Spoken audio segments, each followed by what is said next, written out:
Renungan Pagi, Christ Triumphant atau Kristus yang Menang oleh Ellen G. White, 19 Januari 2025. Mari kita berdoa. Bapa kami yang di sorga, Allah pencipta langit dan bumi, laut dan segala isinya, Allah yang maha besar, maha kuasa, satu-satunya Allah yang benar yang kami sembah selalu melalui anak-Mu yang tunggal, Yesus Kristus. Terpujilah Yesus, anak Allah yang maha tinggi, yang adalah satu-satunya jalan dan kebenaran dan hidup bagi kami. Pada pagi hari ini kami bersyukur boleh bangun dan berbakti, dan sebagaimana membaca dan mendengarkan nasihat firman-Mu, kiranya ini menjadi pertobatan bagi kami semua, agar tidak jatuh dalam kesalahan yang sama yang Adam dan Hawa buat.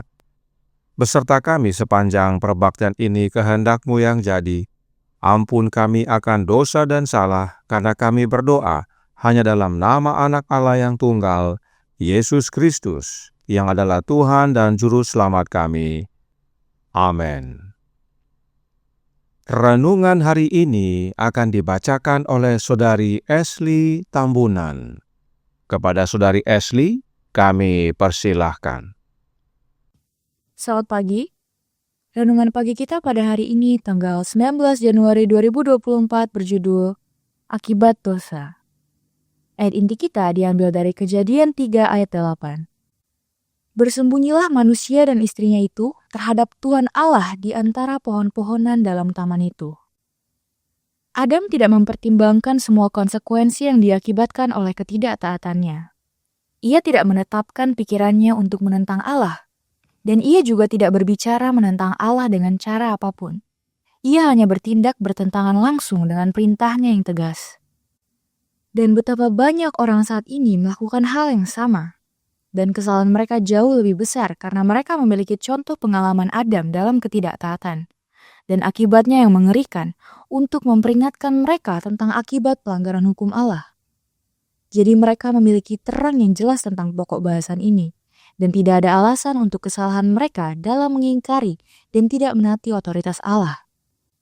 Adam menyerah pada godaan, dan karena kita memiliki masalah dosa dan konsekuensinya yang terbentang begitu jelas di hadapan kita dapat membaca dari sebab sampai akibat dan melihat bahwa kebesaran tindakan tersebut bukanlah yang merupakan dosa, tetapi ketidaktaatan terhadap kehendak Allah yang telah dinyatakan, yang merupakan penyangkalan yang sesungguhnya terhadap Allah, menolak hukum-hukum pemerintahannya. Hukum diri ditegakkan, keinginan manusia dibuat tertinggi, dan ketika keinginan Allah yang tinggi dan suci dihadirkan untuk dipatuhi, dihormati dan dimuliakan, keinginan manusia menginginkan jalannya sendiri, untuk melakukan dorongannya sendiri, dan terjadilah pertentangan antara agen manusia dan ilahi. Kejatuhan orang tua pertama kita telah memutuskan rantai emas kepatuhan mutlak kehendak manusia kepada ilahi. Kepatuhan tidak lagi dianggap sebagai kebutuhan mutlak. Para agen manusia mengikuti imajinasi mereka sendiri, yang menurut Tuhan adalah penduduk dunia lama yang jahat dan terus-menerus demikian. Tuhan Yesus menyatakan, "Aku menuruti perintah Bapa-Ku." Bagaimana? Sebagai manusia, sungguh aku datang untuk melakukan kehendak-Mu. Terhadap tuduhan orang-orang Yahudi, ia berdiri teguh dalam sifatnya yang murni, berbudi luhur dan kudus, serta menantang mereka. Siapakah di antaramu yang membuktikan bahwa aku berbuat dosa? Kita tidak melayani Allah seolah-olah kita bukan manusia, tetapi kita harus melayani Dia dalam kodrat yang kita miliki, yang telah ditebus oleh Anak Allah. Melalui kebenaran Kristus, kita akan diampuni di hadapan Allah, dan seolah-olah kita tidak pernah berbuat dosa. Kita tidak akan pernah memperoleh kekuatan dalam mempertimbangkan apa yang mungkin kita lakukan jika kita adalah malaikat. Kita harus berbalik dalam iman kepada Yesus Kristus dan menunjukkan kasih kita kepada Allah melalui ketaatan pada perintah-perintahnya.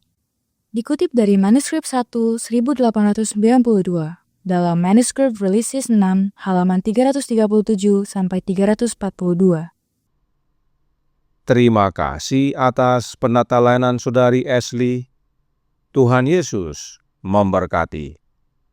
Selamat pagi saudaraku dalam Tuhan. Akibat dosa adalah terpisah dari Allah, dan terpisah dari Allah artinya mati. Sebab Allah adalah sumber kehidupan. Lalu, apakah Allah berdiam diri saja oleh karena terpisah dari kita? Oh tidak.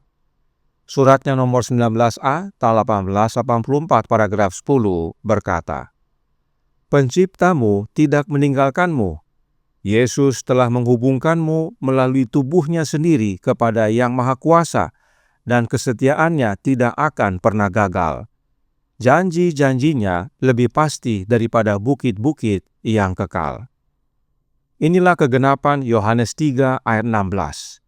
Allah Bapa karuniakan anaknya, agar oleh kematian anaknya kita dapat terhubung kembali kepada sumber hidup.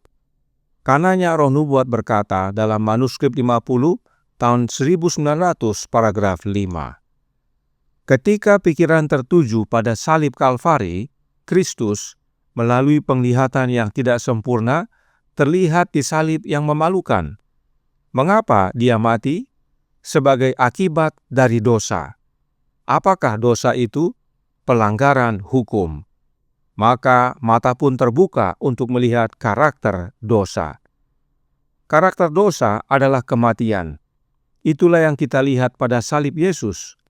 Anak Allah harus menjadi korban pendamaian agar manusia dapat dihubungkan kembali kepada Bapa. Tentang hal ini, Roh Nubuat menjelaskan dalam suratnya nomor 69, tahun 1897, paragraf 24.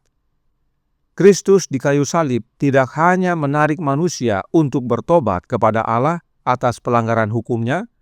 Bagi siapapun yang diampuni Allah, Ia, yaitu Yesus, terlebih dahulu membuat mereka bertobat. Tetapi Kristus telah memenuhi keadilan. Ia telah mempersembahkan dirinya sebagai penebusan. Darahnya yang mengalir, tubuhnya yang hancur, memenuhi tuntutan hukum yang dilanggar. Dan dengan demikian ia menjembatani jurang yang telah dibuat oleh dosa. Saudaraku dalam Tuhan, pertobatan itu adalah pekerjaan Kristus dalam hidup kita, agar manusia melalui Yesus dapat bersatu kembali dengan Allah. Namun untuk itu, Yesus harus mati hina di kayu salib.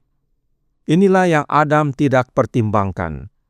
Renungan hari ini berkata dalam Christ Triumphant, halaman 25, paragraf 2. Adam tidak mempertimbangkan semua konsekuensi yang diakibatkan oleh ketidaktaatannya. Pada awalnya, Adam tidak tahu bahwa akibat dari pelanggarannya, Anak Allah harus mati di kayu salib. Nanti setelah Adam telah jatuh dan Allah menyatakan akibatnya, yaitu akan ada keturunan perempuan yang dipagut tumitnya oleh si ular, namun keturunan perempuan itu akan menghancurkan kepala si ular, baru Adam sadar akibat dari pelanggarannya.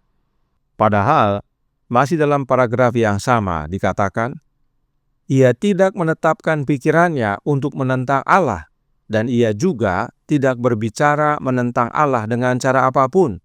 Ia hanya bertindak bertentangan langsung dengan perintahnya yang tegas.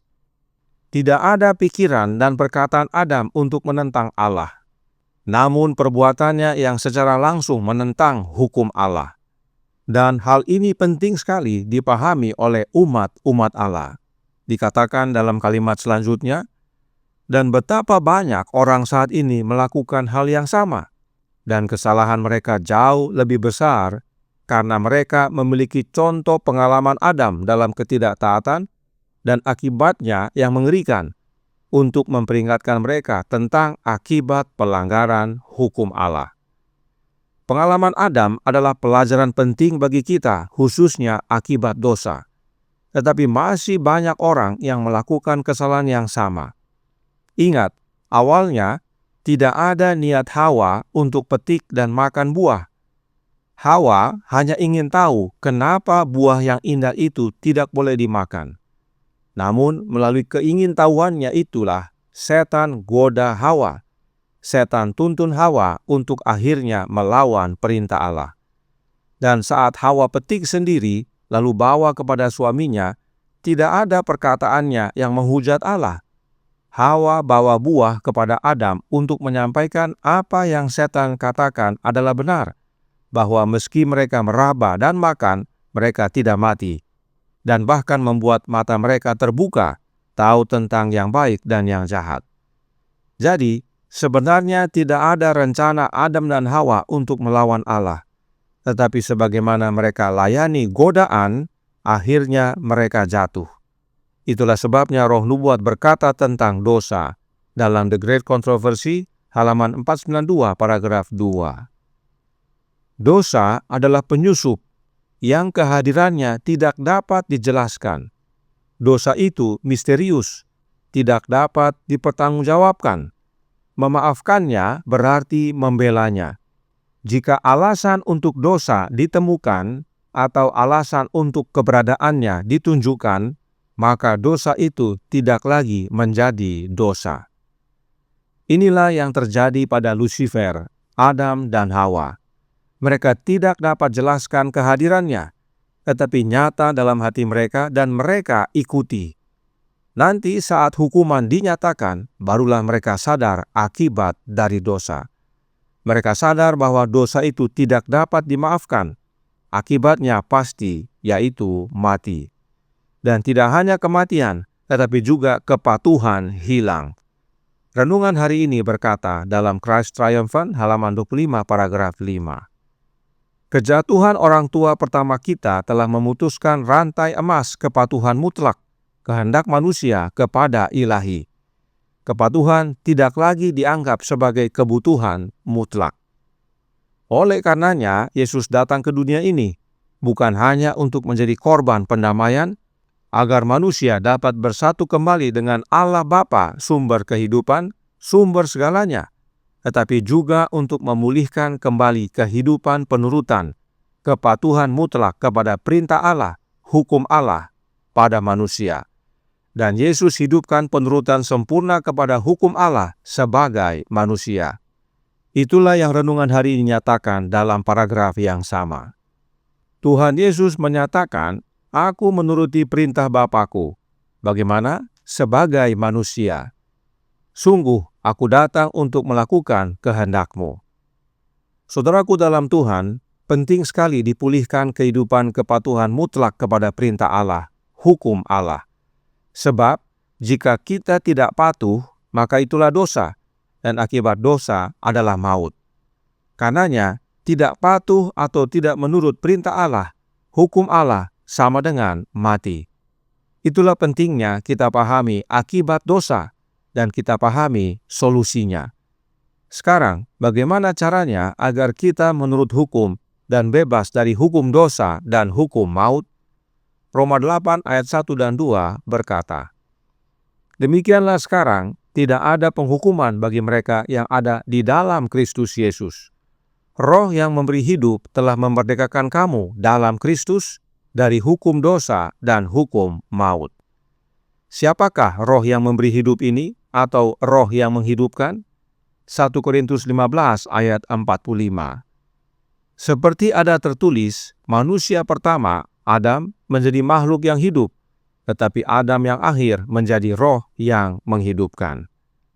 Adam yang akhir adalah Yesus, dan Yesus menjadi roh yang menghidupkan. Di dalam Kristus kita bebas dari hukuman, sebab tinggal dalam Yesus artinya menerima rohnya, yaitu roh yang memberi hidup. Dan bila roh yang memberi hidup ini tinggal di dalam kita, maka kita merdeka di dalam Yesus. Merdeka dari hukum dosa dan hukum maut. Sebab roh Yesus yang menghidupkan tersebut, yang mengerjakan penurutan sempurna akan perintah Allah, hukum Allah di dalam kehidupan kita, asal kita terima rohnya oleh iman. Kiranya ini menjadi sukacita dan pembaharuan bagi kita semua. Akibat dosa adalah fatal, tetapi Bapa dan Anak sediakan solusinya yang membawa kepada kehidupan kekal. Tuhan memberkati, saya bawa dalam nama Yesus. Amin. Mari kita berdoa. Bapa kami yang di sorga, Allah pencipta langit dan bumi, laut dan segala isinya, Allah yang maha besar, maha kuasa, sumber segalanya, yang kami sembah selalu melalui anak-Mu yang tunggal, Yesus Kristus. Terima kasih atas nasihat, amaran, dan panggilan pada pagi hari ini, agar kami tidak jatuh dalam pelanggaran yang Adam dan Hawa lakukan. Tidak ada niat mereka untuk menentang, tidak ada niat mereka untuk berbuat dosa, tetapi sebagaimana mereka layani godaan dalam hati mereka, maka dosa yang adalah penyusup masuk tanpa mereka sadari, dan pada akhirnya, pada waktu mereka ikuti, mereka akhirnya jatuh. Dan sadar pada akhirnya saat menerima hukuman bahwa dosa itu adalah maut. Karenanya tolong kami ya Bapa, karuniakanlah roh anak-Mu dalam hidup ini, sebab roh anak-Mu lah roh yang menghidupkan, dan bila mana roh Kristus tinggal dalam hati kami, maka kami merdeka dalam Yesus, bebas dari hukum dosa dan hukum maut. Dan bila mana Yesus datang kedua kali, kami didapati benar karena kami bertumbuh setiap hari di dalam Dia. Beserta kami sepanjang hari ini, kehendak-Mu yang jadi, ampun kami akan dosa dan salah, karena kami berdoa hanya dalam nama Anak Allah yang tunggal, Yesus Kristus, yang adalah Tuhan dan Juru Selamat kami. Amin.